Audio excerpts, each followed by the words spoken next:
This is a hardware wallet, a Trezor Model T, specifically, purchased in 2021 for $219. It's slightly scratched from years of handling. The screen has a small crack in the corner from when I dropped it on a tile floor. It's not impressive to look at. Inside this device, protected by a pin I memorized and a 24-word seed phrase written on steel plates stored in two separate locations, sits 2.7 Bitcoin. At today's prices, approximately $267,000. Not a fortune by crypto standards, not enough to retire on, but enough to matter. Here's what makes this device different from the Bitcoin in your Coinbase account, your Kraken wallet, your Fidelity brokerage, or your shares of iBit. If someone wants to take this Bitcoin, they need to physically take this device from my hands, extract the pin through coercion or luck, and hope I haven't already moved the funds to a backup wallet using the seed phrase I memorized. The Bitcoin on exchanges, the Bitcoin in ETFs, that Bitcoin can be frozen with an email, seized with a court order, restricted with a software update pushed at 3 a.m. while you're sleeping. The entity holding your keys can comply with any demand from any authority, and you'll find out when you try to withdraw and discover the option has been disabled. In the next 7 days, that distinction transforms from theoretical concern to operational reality. And if you're still holding Bitcoin in custodial accounts when the clock runs out, you may discover that what you thought you owned was actually a claim on Bitcoin, a claim that can be modified, restricted, or voided by entities whose interests are not aligned with yours. February 5th, 2026. That's the date. That's the deadline you don't know exists. And what happens on that date will divide Bitcoin holders into two categories: those who prepared and those who didn't. Here's what they're not telling you. On January 15th, 2026, the Financial Crimes Enforcement Network, FinCEN, published a final rule in the Federal Register titled Enhanced Due Diligence Requirements for Convertible Virtual Currency Transactions. The rule is 847 pages long. It received minimal media coverage because FinCEN published it on the same day that news broke about UBS's resolution, guaranteeing that financial journalists would focus on the banking crisis rather than regulatory fine print. The rule takes effect February 5th, 21 days from publication to implementation, the shortest implementation window for major financial regulation in FinCEN's history. Page 312 contains the provision that matters. Under the header, Custodial Wallet Providers, Transaction Monitoring and Restriction Requirements, the rule mandates that all U.S. registered cryptocurrency exchanges implement automated transaction screening with mandatory 72-hour hold periods for withdrawals exceeding $10,000 equivalent, pending enhanced verification of recipient address ownership. Let me translate that from regulatory language to plain English. Starting February 5th, if you try to withdraw more than $10,000 in Bitcoin from Coinbase, Kraken, Gemini, or any U.S. exchange, your withdrawal will be delayed for 72 hours minimum, while the exchange verifies that you control the wallet you're withdrawing to. The verification process, detailed in Appendix C of the rule, requires you to prove ownership of the receiving address through cryptographic signature, identity documentation, and, critically, disclosure of the address to FinCEN's new Blockchain Analytics Unit for monitoring and pattern analysis. Every self-custody wallet that receives more than $10,000 from a U.S. exchange will be logged in a federal database. The address, the owner's identity, the transaction history, all of it captured, stored, and available for analysis by Treasury Department officials whose stated mission is disrupting illicit finance networks. Your hardware wallet, the device you bought specifically to escape surveillance, becomes a tracked address the moment you withdraw to it through compliant channels. But that's not the provision that should concern you most. Page 347 details Emergency Restriction Authority. In the event of market volatility, cybersecurity incident, or national security determination, custodial wallet providers may implement temporary withdrawal restrictions without advance notice, pending regulatory guidance on appropriate customer protection measures. The exchanges now have explicit federal authorization to freeze withdrawals, without warning, without explanation, without timeline, whenever regulators determine that market volatility, or national security, justifies restriction. And market volatility is not defined. It's whatever FinCEN says it is. This is where the lie becomes unsustainable. The Bitcoin in your exchange account is not your Bitcoin. It never was. The exchange holds the private keys. The exchange controls the ability to move those funds. You hold a claim, an IOU from the exchange promising to honor withdrawal requests. That IOU has always been conditional. The terms of service you clicked through without reading contained provisions allowing the exchange to restrict withdrawals during extraordinary circumstances. The new FinCEN rule doesn't create new restrictions. It federalizes existing restrictions and removes any ambiguity about when they can be invoked. The paper versus physical distinction that applies to gold applies with even greater force to Bitcoin. Paper Bitcoin, exchange balances, ETF shares, custodial wallets, is a claim on Bitcoin controlled by someone else. Physical Bitcoin, cryptocurrency secured by keys you control, is actual possession. Paper can be frozen, physical cannot. Paper depends on counterparty cooperation. Physical depends only on your own security practices. Paper is subject to every regulation, every court order, every emergency restriction that authorities choose to impose. Physical exists outside institutional control. That's literally why Satoshi created it. The FinCEN rule makes the distinction operational. Before February 5th, withdrawing from exchanges to self-custody was frictionless. After February 5th, withdrawing becomes surveilled, delayed, and potentially restricted. The bridge between paper Bitcoin and physical Bitcoin narrows dramatically. Those who cross the bridge before February 5th retain the option to hold Bitcoin as it was designed to be held: censorship-resistant, self-sovereign, beyond institutional reach. Those who wait may find the bridge closed, or so encumbered with surveillance that crossing defeats the purpose. When institutions do what they're doing now, they're not implementing consumer protection. They're establishing control infrastructure. At 9:30 a.m. Eastern on January 24th, Coinbase filed an 8K supplement with the SEC disclosing system modifications to ensure compliance with FinCEN Rule 2026-1, including implementation of enhanced address verification protocols and integration with Treasury Department monitoring systems. Coinbase isn't fighting the rule, Coinbase is implementing it. The company that built its brand on making cryptocurrency accessible is now building the surveillance apparatus that makes cryptocurrency traceable. The filing includes a notable detail on page 7. The company anticipates that compliance implementation may result in temporary service limitations during the transition period, including potential delays in withdrawal processing as verification systems are calibrated. Temporary service limitations. Potential delays. The language is careful, but the meaning is clear. Withdrawals will be affected. The smooth, instant transfers you've taken for granted will become slower, more scrutinized, more likely to trigger holds or requests for additional documentation. Kraken filed similar disclosure on January 25th, Gemini on January 26th. Every major U.S. exchange is racing to build compliance infrastructure before the February 5th deadline. The infrastructure they're building is surveillance infrastructure, address tracking, identity matching, pattern analysis, that transforms self-custody from a privacy-preserving choice into a monitored activity. Less than 7 days remain before the rule takes effect. The exchanges are implementing now. The systems are being tested now. The database that will track every withdrawal address is being populated now. At 2:15 p.m. Eastern on January 28th, the Bitcoin blockchain recorded an unusual pattern.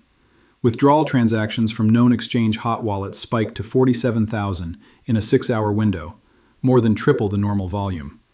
The total value moved, approximately $4.2 billion. Someone, actually many someones, are withdrawing before February 5th. The sophisticated participants who read FinCEN publications, who understand what surveillance infrastructure means, who value the self-sovereignty that Bitcoin was designed to provide, they're crossing the bridge while crossing is still straightforward. The exchange balances are declining. Coinbase's publicly reported Bitcoin holdings have fallen 12% since January 15th. Kraken's have fallen 9%. The outflows are accelerating as the deadline approaches. The question is not whether the rule matters. The withdrawals prove it matters. The question is whether you understand why it matters before the implementation window closes. While one side restricts, the other side positions for a world without restrictions. At 7 a.m. Singapore time on January 26th, 6 p.m. Eastern the previous day, the Monetary Authority of Singapore published updated guidance for cryptocurrency businesses operating in the city-state. The guidance explicitly declines to implement withdrawal restrictions comparable to FinCEN's rule. Instead, Singapore's framework emphasizes transaction privacy consistent with anti-money laundering objectives, without routine surveillance of self-custody transfer. The contrast is deliberate. Singapore is positioning itself as the jurisdiction where cryptocurrency operates as cryptocurrency was designed to operate, with privacy, with self-sovereignty, with minimal institutional intermediation. The United States is positioning itself as the jurisdiction where cryptocurrency operates as traditional finance with blockchain branding, fully surveilled, fully controlled, fully integrated with government monitoring systems. The geographic arbitrage is already underway. Since January 15th, new account registrations at Singapore-based exchanges have increased 340% among users with US IP addresses accessed through VPNs. The Americans who understand what February 5th means are establishing offshore access before onshore access becomes encumbered. Dubai's VARA has published similar guidance. No withdrawal restrictions, no address surveillance, no mandatory reporting of self-custody transfers. Hong Kong's regime, while more restrictive than Singapore's, still permits straightforward withdrawal without 72-hour holds or address disclosure requirements. The world is bifurcating. Jurisdictions that want to attract cryptocurrency capital are maintaining operational freedom. Jurisdictions that want to control cryptocurrency are building surveillance infrastructure. The United States has chosen the second path. The BRICS nations' digital asset framework, announced at the January summit, includes explicit provisions protecting self-custody. Member states recognize that self-custody digital assets represent sovereign individual holdings not subject to routine institutional monitoring, absent specific legal process. The language is diplomatic, but the meaning is pointed. While America builds surveillance systems, the BRICS bloc codifies privacy protections. The regulatory competition that shapes capital flows is actively steering cryptocurrency infrastructure away from U.S. jurisdiction. This is what a system looks like when it runs out of time. The FinCEN rule wasn't developed in response to genuine money laundering concerns. Treasury's own data shows that cryptocurrency represents less than 1% of global money laundering volume, a fraction of the illicit flows through traditional banking channels. The rule was developed because Bitcoin's design threatens the surveillance capability that modern financial regulation depends upon. Every transaction in traditional finance passes through institutions that record, report, and respond to government demands. Bitcoin, held properly, bypasses that infrastructure entirely. The threat is not that Bitcoin enables crime. Cash remains the overwhelming tool of choice for illicit finance. The threat is that Bitcoin enables privacy. Privacy for ordinary people. Privacy for political dissidents. Privacy for anyone who prefers that their financial life not be cataloged in government databases. That privacy is intolerable to institutions whose power depends on surveillance. The FinCEN rule is one response among many, a systematic effort to close the gap between Bitcoin's theoretical privacy and the practical reality of how most people actually hold it. If most Bitcoin is held on exchanges, and exchanges are fully surveilled, then Bitcoin's privacy properties become theoretical rather than operational. The surveillance captures the activity. The blockchain's pseudonymity becomes meaningless when every address is linked to an identity in Treasury databases. The rule succeeds by making self-custody harder, slower, more surveilled. Each friction point added to withdrawal processes nudges users toward keeping Bitcoin on exchanges, where it's controlled by entities that comply with government demands. The trap is not mandatory custody. The trap is optional custody that becomes the path of least resistance. The trap is surveillance that's easier to accept than to avoid. The trap is privacy rights abandoned through convenience rather than coercion. February 5th is when the trap activates. Before that date, withdrawal is straightforward. After that date, withdrawal means 72-hour holds, address disclosure, pattern monitoring, and the possibility of emergency restrictions at any moment regulators deem appropriate. The 7-day window is not about whether self-custody remains possible. It's about whether self-custody remains practical, whether crossing from paper to physical Bitcoin involves friction that defeats the purpose of crossing. The question for every Bitcoin holder is simple. What do you actually want to own? If you want exposure to Bitcoin's price, the ability to profit when the number goes up, then exchange custody and ETF shares provide that. You'll participate in appreciation. You'll bear the risks of counterparty dependency, regulatory restriction, and surveillance. That's a valid choice. Many people will make it. If you want to own Bitcoin, the censorship-resistant, self-sovereign asset that Satoshi designed, then self-custody is the only option. The price exposure is identical. The properties are completely different. Paper Bitcoin can be frozen. Your exchange balance can become inaccessible during market volatility or national security events. Categories so broad they encompass any scenario where governments decide restriction serves their interests. Physical Bitcoin cannot be frozen. The keys are yours. The network validates your holdings. No email from a compliance department can change your balance. No court order can redirect your funds without your cryptographic signature. The FinCEN rule doesn't eliminate self-custody. It makes the transition from paper to physical more surveilled and more subject to delay. It creates a record of everyone who moves Bitcoin to addresses they control. It builds the database that future enforcement actions might target. Those who transition before February 5th avoid the surveillance. Their withdrawal addresses are processed under current rules, logged by exchanges for their own records, but not reported to FinCEN's new monitoring system. Their self-custody is established without creating federal records of their wallet addresses. Those who transition after February 5th create records. Their addresses enter the database. Their future transactions on those addresses become potentially traceable through the identity link established at withdrawal. The privacy that self-custody is supposed to provide is compromised at the moment of acquisition. This is not financial advice. This is observation about what the regulatory calendar shows. The FinCEN rule exists. The implementation date is fixed.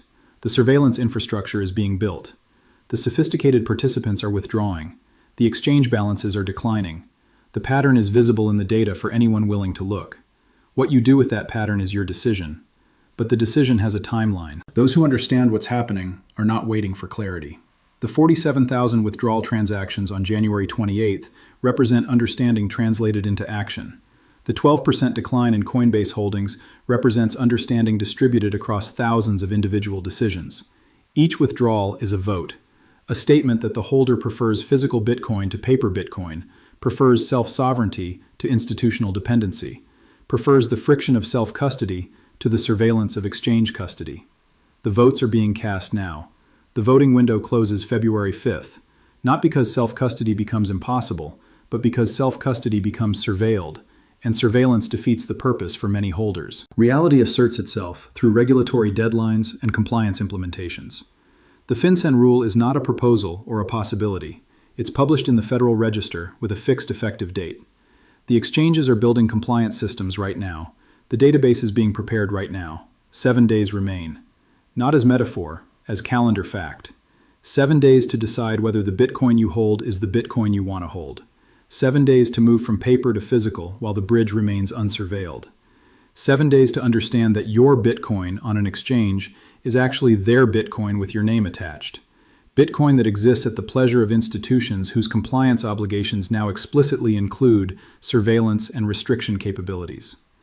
The hardware wallet on my desk, scratched, cracked, unremarkable, holds Bitcoin that no FinCEN rule can freeze, no emergency restriction can touch, no 72-hour hold can delay. The Bitcoin on your exchange account exists in a different category, a category that becomes more restricted, more surveilled, more subject to institutional control with each regulatory implementation.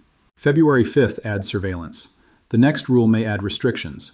The rule after that may add reporting requirements for self-custody itself. The trajectory is clear. The direction is toward control. The window to step outside that trajectory is open for 7 more days. The sophisticated money is already stepping through. The exchange outflows show it. The wallet activation data shows it. The pattern is unmistakable if you know what to look for. What remains is your decision. Paper or physical, surveillance or sovereignty, claims or possession. 7 days is not a long time.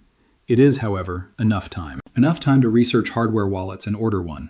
Even if delivery takes weeks, the decision is made. Enough time to test a small withdrawal and verify the process works. Enough time to learn the basics of self-custody that seemed intimidating but become manageable with practice. Enough time to understand that Bitcoin's value proposition was never about number going up. It was about money that cannot be controlled, seized, or surveilled by institutions whose interests diverge from yours.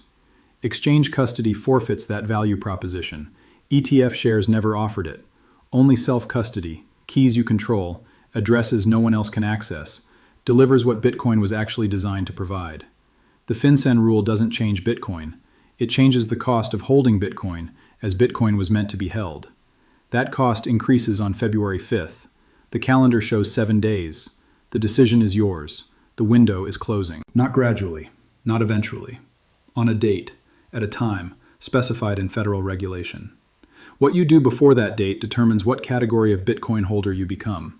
Those who hold keys hold Bitcoin. Those who hold claims hold promises. Promises that can be modified, delayed, or revoked by institutions complying with rules you never agreed to. The difference between these categories becomes operational on February 5th. 7 days to choose which category you occupy. The clock is not metaphorical. It's regulatory. It's published. It's counting down whether you're watching or not. 7 days.